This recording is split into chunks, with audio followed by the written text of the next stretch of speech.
네, 반갑습니다. 요양보호사 문제풀이 강사 최형렬입니다.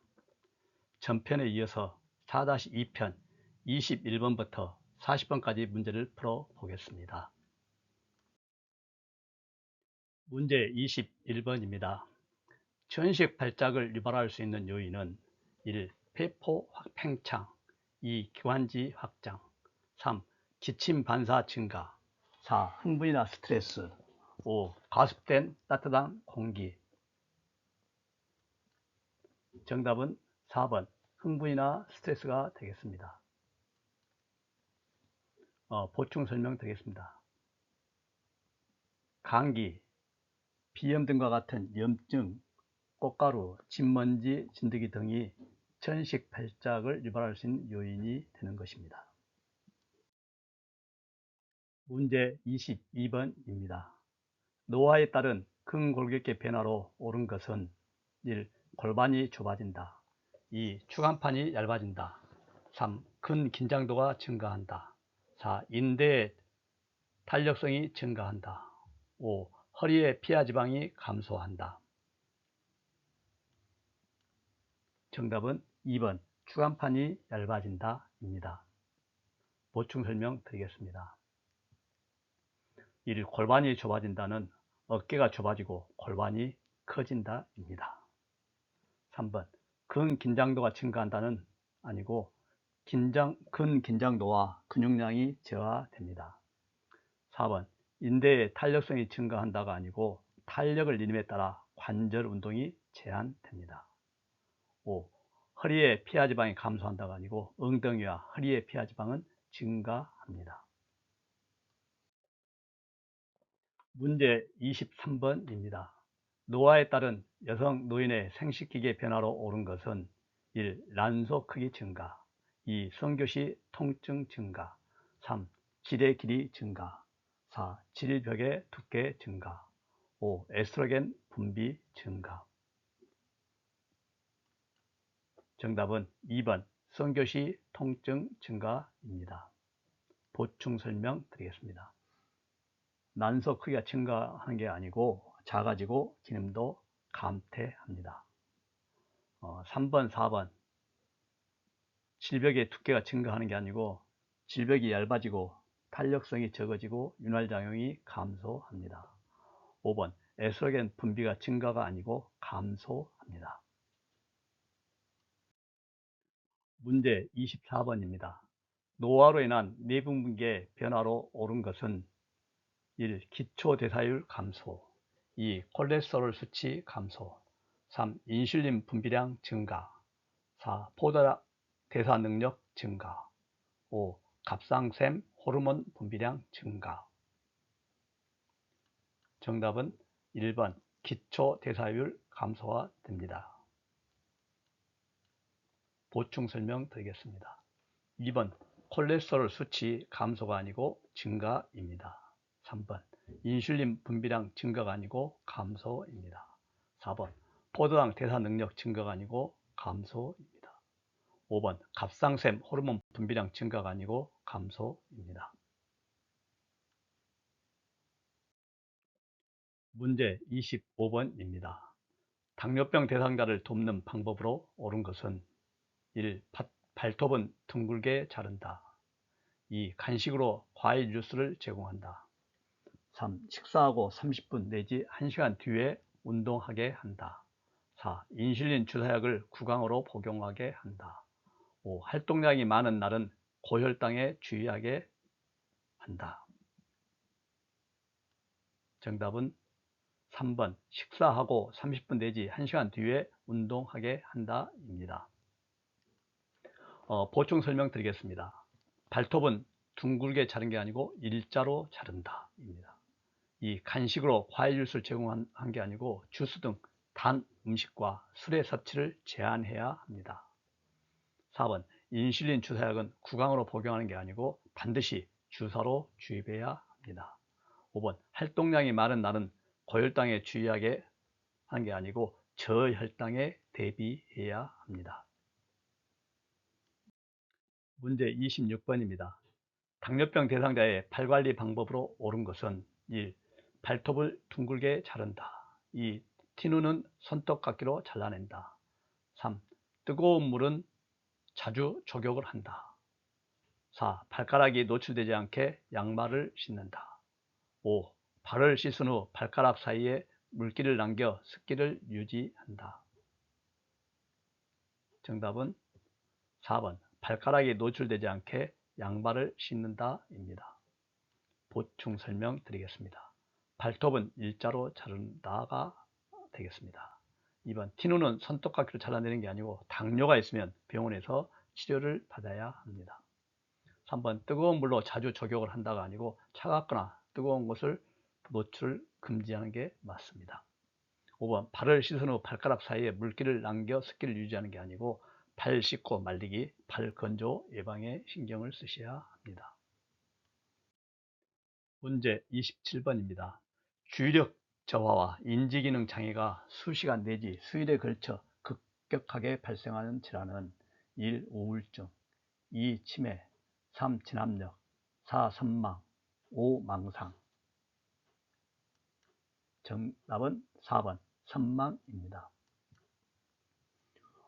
보충 설명드리겠습니다. 의식장애로 인해 주의력 저하뿐만 아니라 감정, 정서, 사고, 언어 등 인지기능 전반에 장애와 정신병적 증상이 나타나는 것을 선망이라고 합니다. 문제 28번입니다. 밤에 잠이 들기까지 시간이 오래 걸리고 자주 깨는 대상자의 수면을 돕는 방법으로 옳은 것은 1. 저녁에 과식하지 않게 한다. 2. 초저녁부터 잠자리에 들게 한다.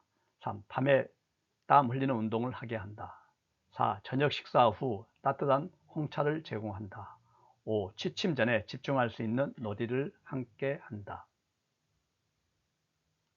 정답은 1번 저녁에 과식하지 않게 한다 입니다. 보충 설명 드리겠습니다. 2번 초저녁부터 잠자리에 들게 한다는 아니고 일정한 시각에 잠자리에 들게 하는 게 좋습니다. 3번 밤에 땀 흘리는 운동을 하게 한다가 아니고 매일 규칙적으로 적당한 양의 운동을 해야 합니다.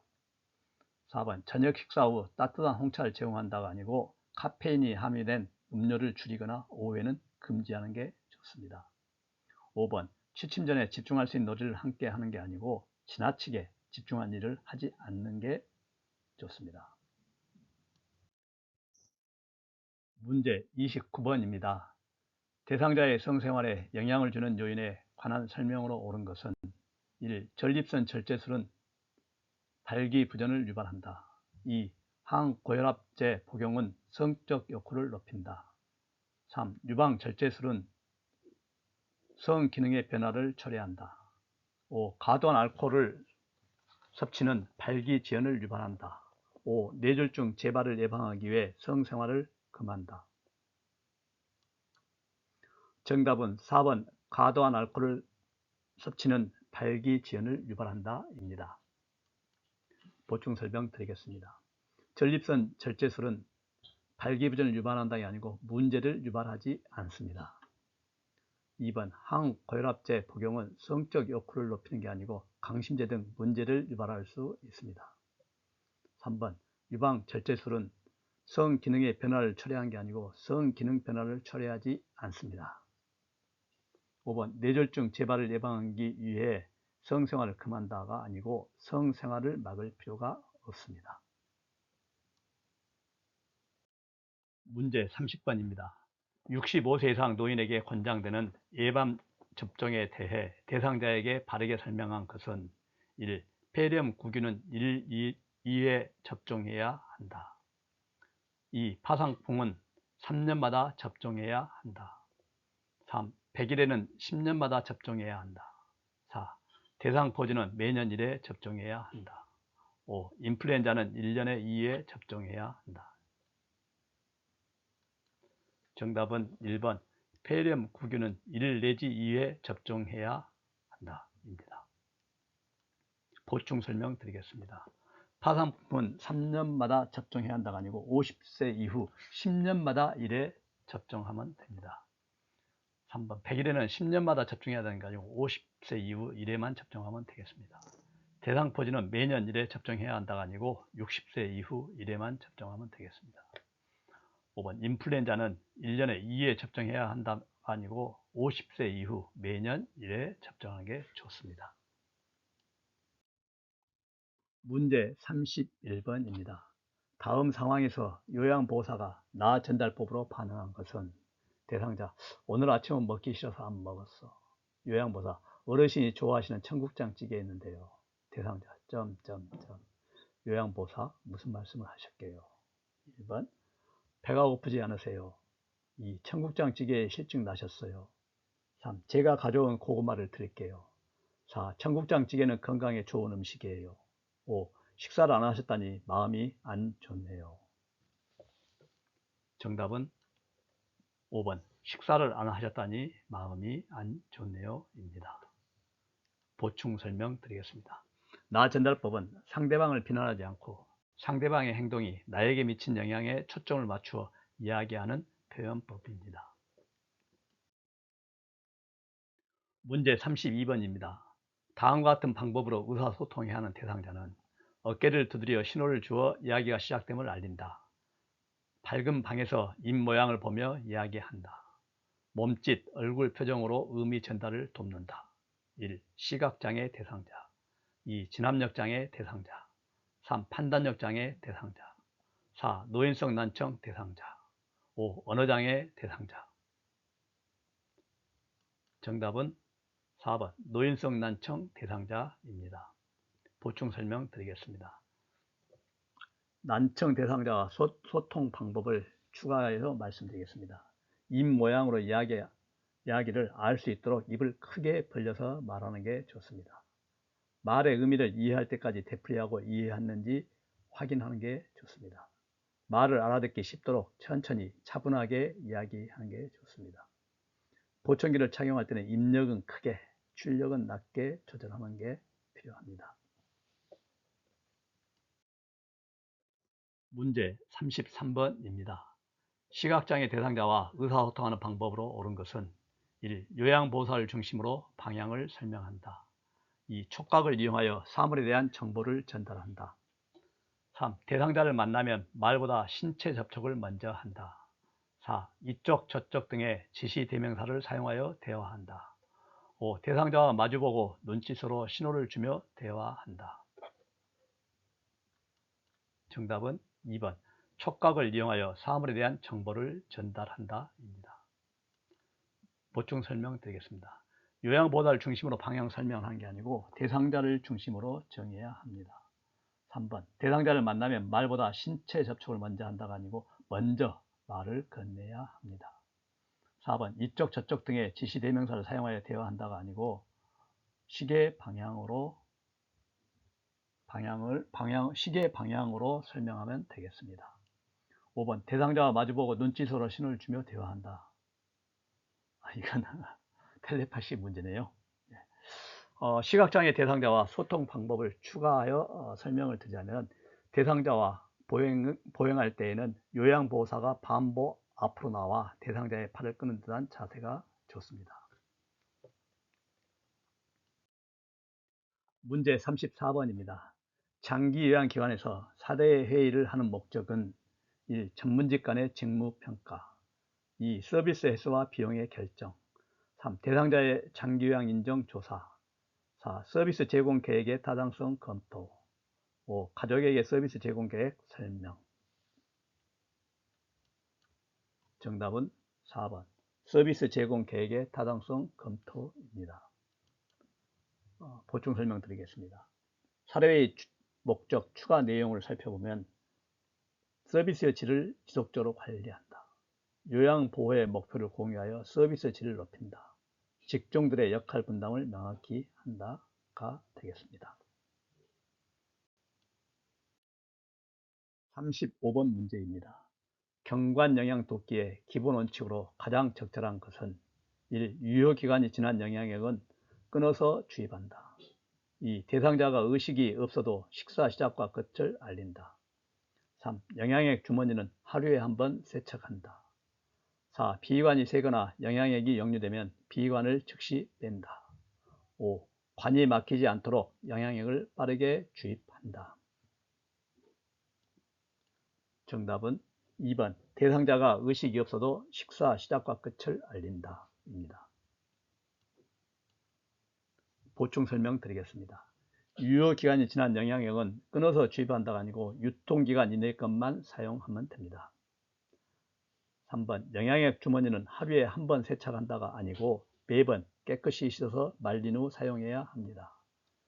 4번 비위관이 새거나 영양액이 역류되면 비위관을 즉시 뺀다가 아니고 간호사에게 즉시 연락해야 합니다. 5번 관이 막히지 않도록 영양액을 빠르게 주입한다가 아니고 빠르게 주입하면 설사나 탈수 유발 등이 발생하기 때문에 적절하게 주입하는 게 좋습니다. 문제 36번입니다. 간이병기를 사용하여 침상에서 배설하는 대상자를 돕는 방법으로 옳은 것은 1. 대상자의 엉덩이 밑에 방수포를 깐다. 2. 조용한 환경에서 배설할 수 있게 한다. 3. 변기를 침대 난간과 30도 내지 45도가 되게 붙인다. 4. 바지를 내린 후에 허리 아랫부분을 가려준다. 5. 대상자가 협조할 수 있으면 옆으로 돌려 눕혀 변기를 대어준다. 정답은 1번 대상자의 엉덩이 밑에 방수포를 깐다 입니다. 보충 설명 드리겠습니다. 조용한 환경에서 배설할 수 있게 한다가 아니고 화장지를 깔고 텔레비전을 켜거나 음악을 틀어놓아 심리적으로 안정된 상태에서 배설할 수 있게 하는 게 좋습니다. 2번 변기를 침대 난간과 30도 내지 45도가 되게 붙이는 것은 간이 변기가 아니고 이동식 변기입니다. 4번 바지를 내린 후에 허리 아랫부분을 가려준다가 아니고 허리 아랫부분을 무릎 덮개로 늘어뜨려 덮은 후에 바지를 내리는 게 맞습니다. 5번 대상자가 협조할 수 있으면 옆으로 돌려 눕혀 변기를 대어준 게 아니고 대상자가 협조할 수 없을 때에 옆으로 돌려 눕혀 변기를 대어주는 게 맞습니다. 문제 37번입니다.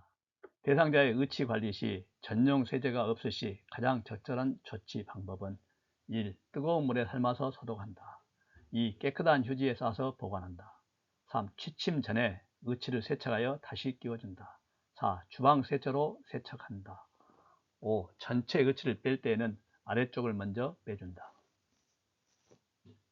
정답은 4번 주방 세제로 세탁한다 입니다. 보충 설명 드리겠습니다. 1번 뜨거운 물에 삶아서 소독하면 변형이 될 수 있습니다. 2번 깨끗한 휴지로 싸서 보관한다가 아니고 의치 세정제나 물이 담긴 보관 용기를 사용하는 게 좋습니다. 3번 취침 전에 의치를 세차하여 다시 끼워준다. 의치를 빼놓아 잇몸의 압박을 줄이는 게 좋습니다. 4번 전체 의치를 뺄 때는 아래쪽을 먼저 빼준다가 아니고 위쪽을 먼저 빼줍니다. 문제 38번입니다. 침상에서 대상자의 머리를 감기는 방법으로 옳은 것은 1. 머리 밑에 베개를 댄다. 2. 패드가 없으면 이불을 말아서 사용한다. 3. 침대 중간에 머리가 오도록 한다. 4. 머리 밑에 패드를 깔고 패드 끝은 매트리스 밑으로 접어 넣는다. 5. 머리 밑에 패드를 대고 패드 끝을 물바지 양동이에 넣는다. 정답은 5번 머리 밑에 패드를 대고 패드 끝을 물바지 양동이에 넣는다가 입니다. 보충 설명 드리겠습니다. 머리 밑에 베개를 댄다가 아니고 베개를 치우고 침대 모서리에 머리가 오도록 해야 합니다. 이 패드가 없으면 이불을 말아서 사용한다가 아니고 종이나 신문지 등을 넣고 비닐포로 말아서 사용해야 합니다.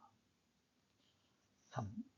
침대 중간에 머리가 오도록 한다. 침대 모서리에 머리가 오게 해야 합니다.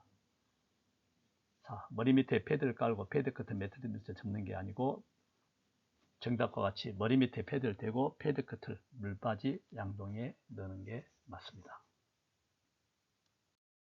문제 39번입니다. 여성 대상자의 하현부 청결을 돕는 방법으로 옳은 것은 1. 다리를 쭉 펴고 눕게 한다. 2. 목욕 담요를 마른 목골로 펴서 아랫땅 가운데로 하현부를 덮어준다. 3. 둔부 밑에 변기를 밀어 넣은 후 방수포를 깔아준다. 4. 하현부에 남은 비눗물은 물휴지로 닦아준다. 5. 하현부 분비물에 악취가 나면 소독제로 닦아낸다. 정답은 2번 목욕 담요를 마름모꼴 덮여서 아랫땅 가운데로 회음부를 덮어준다 입니다. 보충 설명드리겠습니다. 1번 다리를 쭉 펴고 눕게 한다 가 아니고 누워서 무릎을 세우게 합니다. 2번 3번 둔부 밑에 변기를 밀어 넣은 후 방수포를 깔아준다가 아니고 둔부 밑에 방수포와 목욕 수건을 겹쳐서 깔고 변기를 밀어 넣습니다. 4번 회음부에 남아있는 비눗물을 물휴지로 닦아준다가 아니고 피부에 비눗기가 남지 않도록 깨끗이 닦아야 합니다. 5번 회음부 분비물에 악취가 나면 소독제로 닦아낸다가 아니고 간호사에게 보고해야 합니다. 문제 40번입니다. 대상자에게 면도 돕기를 할 때 옳은 것은 1. 침상에 반듯하게 누운 상태로 면도한다. 2. 주름진 피부는 위로 잡아당겨 면도한다. 3. 면도는 수염이 자란 방향으로 실시한다. 4. 면도날은 얼굴 피부와 60도 정도의 각도를 유지한다. 5. 전기 면도기 사용을 피한다. 정답은 면도는 수염이 자란 방향으로 실시한다 입니다. 보충 설명 드리겠습니다. 침대에 머리를 높이거나 가능하다면 앉히는 게 좋습니다. 2번 주름진 피부는 아래 방향으로 부드럽게 잡아당겨 면도를 해야 합니다. 4번 면도날은 얼굴 피부와 45도 정도의 각도를 유지해야 합니다. 5번 전기 면도기를 사용하는 것이 안전합니다.